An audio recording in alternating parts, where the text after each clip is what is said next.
Once again welcome to the channel अपना Indra sir. Hope you are doing well. और आशा करते हैं आप सभी वीडियो देखकर जो भी मैंने एक्सप्लेन किया अभी तक, जो पिछला जो टॉपिक था हम लोगों का, वहाँ तक आप वीडियो देखे होंगे और सारे जो टॉपिक्स हैं उनको समझे होंगे। और पिछली वीडियो में हम लोगों ने एक्सप्लेन किया था कि किस तरह से हम लोग है ना कंसाइनमेंट स्टॉक का वैल्यूएशन करते हैं।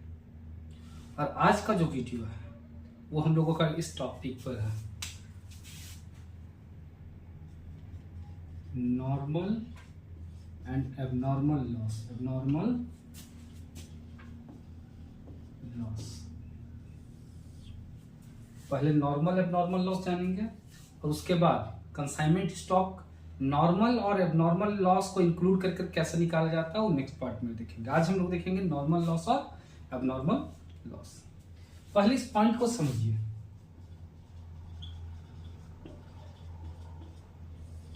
नॉर्मल लॉस क्या होता है? ये एक ऐसा लॉस है जो आपके लापरवाही के कारण नहीं होता। वो इस आपके टाइप ऑफ बिजनेस पर डिपेंड करता है। उस टाइप के सभी बिजनेस में उस तरह का लॉस होगा ड्यूरिंग ट्रांजिट के समय में। कोई क्या बोल सकते हैं, नेचुरल फिनोमिना है कि आप जिस बिजनेस से जुड़े हुए हैं उस समय कुछ ऐसा लॉस है जो अनअवॉइडेबल है, किसी भी केस में अनअवॉइडेबल है। चाहे वो आपका बिजनेस हो, दूसरे का बिजनेस हो, तीसरे का बिजनेस हो, वो इंडस्ट्री में वो कॉमन है। एग्जांपल लेता हूं, आप मान लेते हैं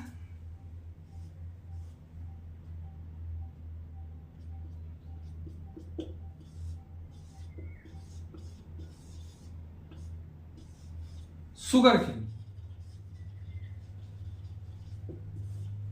आप गए है ना खेत से एकदम अच्छे मोटे मोटे शुगर केन आपने कलेक्ट किया 100 टन। कितने? 100 टन। और आप ये ट्रांसपोर्ट कर दिए शुगर मिल इंडस्ट्री। ठीक है, आपका यही है कंसाइनमेंट, यही है। आपने यहां पर 100 टन एकदम लोड किया था और जब ये पहुंचा तो वहां वो 98 टन हो गया या फिर 99.5 टन हो गया। तो आधा टन कहां चला गया? तो नेचुरल फैक्टर हो सकता है, टेम्परेचर, क्लाइमेटिक कंडीशन, इनके कारण इस गन्ने का रस सूख गया होगा। तो नॉर्मल लॉस जो है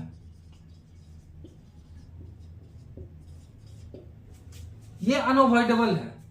और नॉर्मल लॉस को कभी भी कंसाइनर अपना खर्चा मानता ही नहीं है, ये अपना लॉस मानता ही नहीं। क्लियर? वो क्या करता है, उसकी वसूली ऑलरेडी वो अपने प्राइस में इंक्लूड कर देता है। कहने का मतलब, अगर ये 100 टन का लागत अगर मान लीजिए 1 लाख रुपए आया, ठीक है, और इसका नॉर्मल लॉस 0.5 टन है, 0.5 टन, तो अब बचा कितना? 99.5 टन, है ना।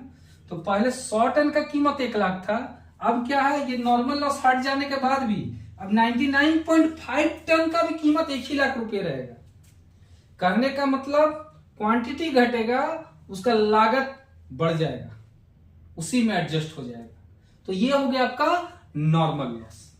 ठीक है, अब थोड़ा एबनॉर्मल लॉस के कॉन्सेप्ट को समझिए। एबनॉर्मल लॉस क्या होता है?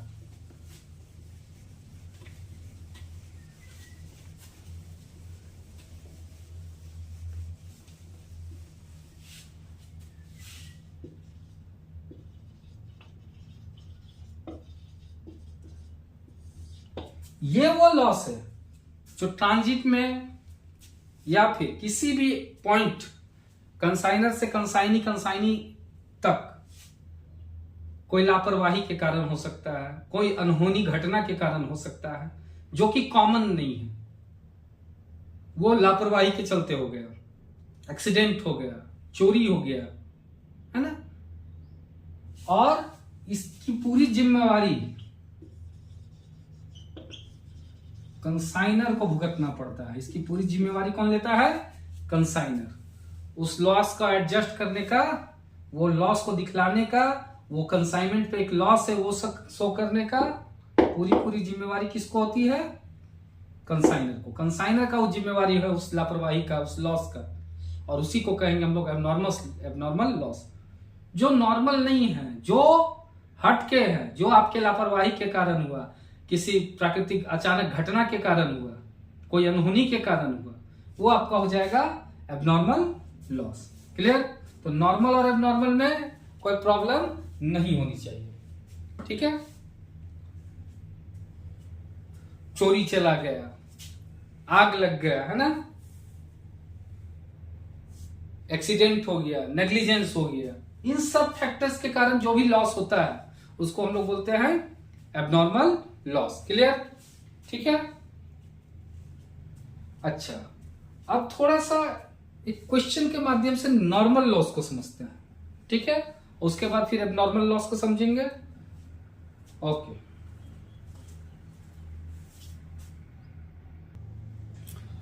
तो देखिए अब हम लोग नॉर्मल लॉस को इस क्वेश्चन से समझेंगे। ए एक कंसाइनर है, वो गुड्स बी को कंसाइन करता है 100 ton of ghee, 100 ton of ghee, 100 ton ghee, है ना, उसको कंसाइन किया। इस घी का कॉस्ट है 200 पर टन, 200 पर टन। और ये जो कंसाइनर है, कंसाइनर 1600 रुपया इस पर खर्च किया। कंसाइनर का जितने भी एक्सपेंस होते हैं वो नॉन रिकरिंग एक्सपेंस होते हैं। ठीक है? 2 टन घी रास्ते में डिस्ट्रॉयड हो गया नॉर्मल फैक्टर्स के चलते। नॉर्मल फैक्टर से यानी ये नॉर्मल लॉस है। ठीक है? बी 80 टन घी बेचा एट द रेट 250 पर टन। हम लोगों को अनसोल्ड वैल्यू ऑफ स्टॉक निकालना है। ध्यान से समझिए, ए बी को 100 टन घी दिया, इस घी में से नॉर्मल फैक्टर के चलते कितना डिस्ट्रॉय हो गया? 2 टन। यानी बी को मिला कितना? 100 माइनस 2, 98 टन, 98 टन। क्लियर? तो ये जो 2 है वो नॉर्मल फैक्टर्स के कारण हुआ, तो उसको हम लोग नॉर्मल लॉस लेंगे। ठीक है? अब देखिए इसको हम लोग सॉल्व कैसे करते हैं। Goods received by B, B कितना रिसीव किया? तो 100 माइनस 2, 100 था, उसको 2 टन कम मिला भाई, 2 टन नॉर्मल कारण के कारण लॉस हो गया था, तो 98 टन। इसको कितना मिला? 98 टन। अब इस 98 टन का वैल्यू क्या होगा? इस 98 टन का वैल्यू क्या होगा? 98 टन का वैल्यू कितना हो जाएगा? यही मेन चीज समझने की जरूरत है। ये 98 टन का भी वैल्यू आपका वही होगा जो 100 टन का वैल्यू था, क्योंकि ये नॉर्मल लॉस है। नॉर्मल लॉस में ये जो गुड्स का वैल्यू है, टोटल गुड्स का वैल्यू, टोटल कॉस्ट कितना था? तो 100 टन इंटू 200 पर टन। क्लियर? यानी इसका भी वैल्यू 20,000 होगा। ऐसा नहीं कि 2 टन का माइनस करके लिखेंगे, नहीं। नॉर्मल लॉस में आपका क्वांटिटी घटेगा, कॉस्ट नहीं घटेगा। क्लियर? अब क्या करेंगे, इसमें एक्सपेंस हम लोग जोड़ देंगे, प्लस एक्सपेंस जो उसने किया है वो उसको जोड़ देंगे। तो टोटल एक्सपेंस उसने किया कितना था? 1600 रुपया। तो आज के डेट में इसका वैल्यू कितना है? 21,600। 21,600 आज के डेट में इसका ये वैल्यू है। ठीक है? अब हम लोग अनसोल्ड स्टॉक का वैल्यू निकालते हैं। तो अनसोल्ड क्या हो गया? इसके पास था कितना? 98, है ना? अनसोल्ड स्टॉक 100 तो भेजा था, लेकिन उसमें से 2 टन नॉर्मल लॉस के कारण खत्म हो गया था, तो बचा मेरे पास 98 में से इसने बेचा कितना? 80 टन, तो अनसोल्ड स्टॉक मेरा कितना हो गया 18 टन। अब इसका हम लोग वैल्यू निकाल देंगे। Clear? Value of closing stock direct सिखलाया था।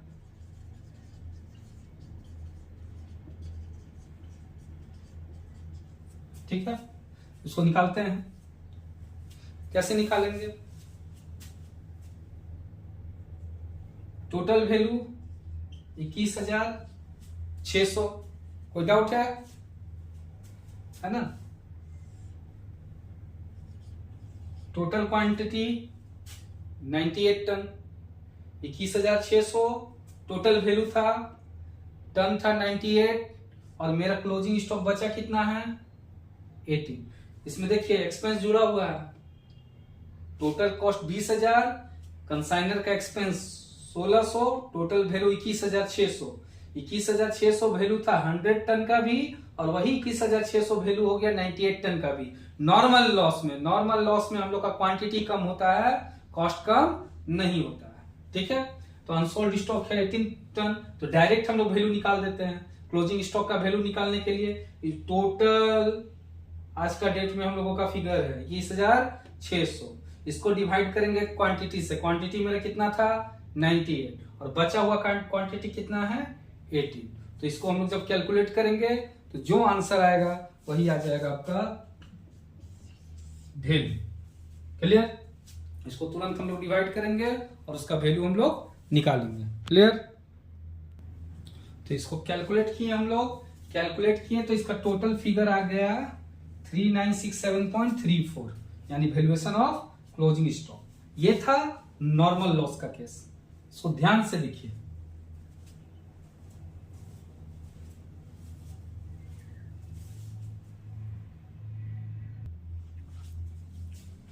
चलिए अब थोड़ा हम लोग आगे बढ़ जाते हैं।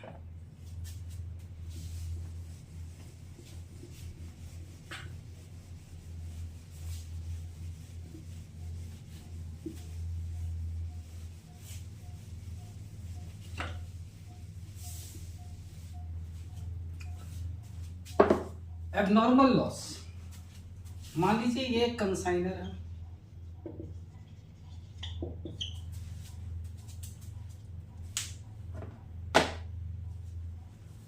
बी एक कंसाइनी है,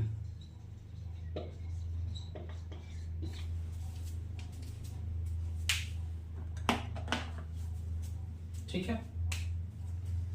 ये गुड्स कंसाइन करता है बी को, ये एक गुड्स कंसाइन करता है बी को, ये ट्रांजिट है, ठीक है। तो कोई भी लापरवाही इसको गुड्स मिलने से पहले भी हो सकता है, या फिर इसको गुड्स मिलने के बाद, यानी यहां से इसका गोडाउन शुरू हो जाता है, ठीक है। तो जो एबनॉर्मल लॉस है वो यहां भी हो सकता है, कंसाइनी को गुड्स मिलने से पहले, या फिर कंसाइनी को गुड्स मिलने के बाद गोडाउन में भी हो सकता है। लेकिन जवाबदेही किसकी रहेगी? कंसाइनर की। तो हमेशा याद रखिएगा कि abnormal loss at any point जो भी दिया रहेगा क्वेश्चन में, उस पॉइंट तक उसमें जितने भी एक्सपेंस है नॉन रेकरिंग, वो सारा हम लोग कंसिडर करेंगे। अगर इस पॉइंट तक हुआ है तो यहां तक में रेकरिंग एक्सपेंस कौन करेगा? तो कंसाइनर करेगा। तो इसका एक्सपेंस को हम लोग कंसिडर करेंगे व्हाइल कैलकुलेटिंग एबनॉर्मल लॉस। निकालने के टाइम में हम लोग इसके एक्सपेंस को कंसिडर करेंगे, प्रोपोर्शनेट एक्सपेंस को। लेकिन अगर इस गोडाउन में हुआ है एबनॉर्मल लॉस अगर यहां हुआ है, तब इसके प्रोपोर्शनेट एक्सपेंस को तो लेंगे ही, कंसाइनर के प्रोपोर्शनेट एक्सपेंस को तो लेंगे ही, साथ साथ कंसाइनी का जो प्रोपोर्शनेट एक्सपेंस है, जो नॉन रेकरिंग नेचर का है, उसको यहां कंसिडरेशन में लिया जाएगा। यानी इसका एक्सपेंस प्लस इसका एक्सपेंस कैसा? नॉन रेकरिंग, दोनों का प्रोपोर्शनेट लेंगे, दोनों का प्रोपोर्शनेट। ये फिगर लेकर तब हम लोग एबनॉर्मल लॉस का कैलकुलेशन करेंगे। तो मैं दो स्टेटमेंट आपको यहां दिखलाऊंगा। एक में कंसाइनी गुड्स रिसीव करने के पहले एबनॉर्मल लॉस हो जाएगा, और एक में जहां गोडाउन में एबनॉर्मल लॉस होगा। वो दोनों स्टेटमेंट को जो अच्छे से देख लेंगे, वो आसानी से कोई भी कैलकुलेशन कर पाएंगे नॉर्मल एबनॉर्मल लॉस का। क्लियर? तो चलिए पहला स्टेटमेंट हम लोग देखते हैं।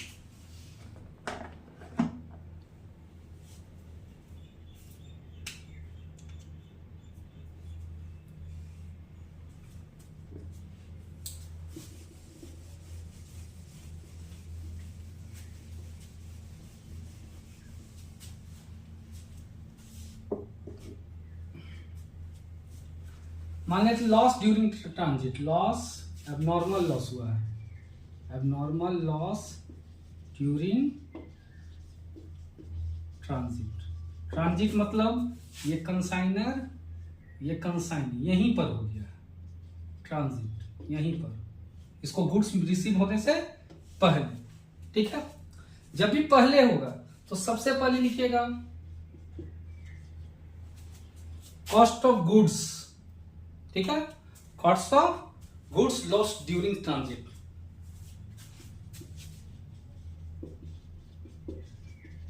ड्यूरिंग ट्रांजिट, ट्रांजिट में जो गुड्स लॉस्ट हुआ, मान लीजिए कि 10 टन लॉस हुआ, 8 टन लॉस्ट हुआ, उसका कॉस्ट क्या था उसको सबसे पहले यहां पर लिख लीजिएगा। क्लियर? लिख लिए। अब जाहिर सा बात है कंसाइनी को मिलने से पहले आपका गुड्स एबनॉर्मल लॉस हो चुका है, तो क्या करेंगे, कंसाइनी को मिलने से पहले तक का प्रोपोर्शनेट एक्सपेंस यानी कंसाइनर का प्रोपोर्शनेट एक्सपेंस उसमें हम लोग ऐड कर देंगे। Add proportionate expense of consign. ठीक है, प्रोपोर्शनेट एक्सपेंस कैसे निकलेगा, इसको निकालने का सिंपल सा, जो भी कंसाइनर का टोटल एक्सपेंस है, कंसाइनर्स एक्सपेंस इनटू जितना लॉस हुआ है यूनिट। ठीक है, जितना यूनिट लॉस हुआ है और टोटल यूनिट्स जो इसको मिला था, टोटल यूनिट्स, ये डिवाइड करेंगे तो आपका ये वैल्यू आ जाएगा। क्लियर? और बस कुछ नहीं करना है, इन दोनों को जोड़ दीजिएगा तो आ जाएगा एबनॉर्मल लॉस। ठीक है, cost of abnormal loss in transit. ठीक है, कॉस्ट ऑफ एबनॉर्मल लॉस, यहां पर वैल्यू आ जाएगा। तो इस फॉर्मूला पर आप आसानी से कोई भी एबनॉर्मल लॉस इस पॉइंट तक निकाल सकते हैं जब कंसाइनी को गुड्स नहीं मिला, ट्रांजिट में ही है अभी। ठीक है, ये स्टेटमेंट ध्यान से देखिए, इसके बाद एक और स्टेटमेंट में बताऊंगा।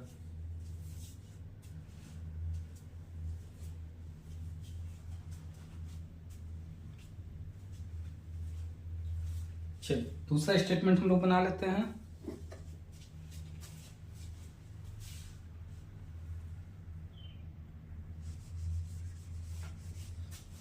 दूसरा केस में क्या बोला कि जो एबनॉर्मल लॉस है कंसाइनीज के गोडाउन में हो। ठीक है, abnormal loss during consignee's godown.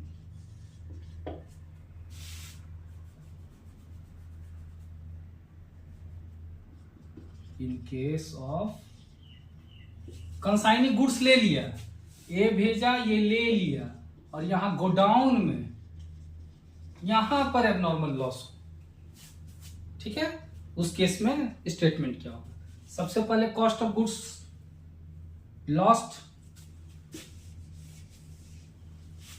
इन गोडाउन, गोडाउन में जितना लॉस हुआ उसका क्या वैल्यू था उसको हम लोग लिख लेंगे, जो उसका वैल्यू था उसको लिख लेंगे। फिर प्रोपोर्शनेट एक्सपेंस ऑफ कंसाइनर हो गया, proportionate expense of consignor, consignor का जो एक्सपेंस है वो लिखेंगे। फिर प्रोपोर्शनेट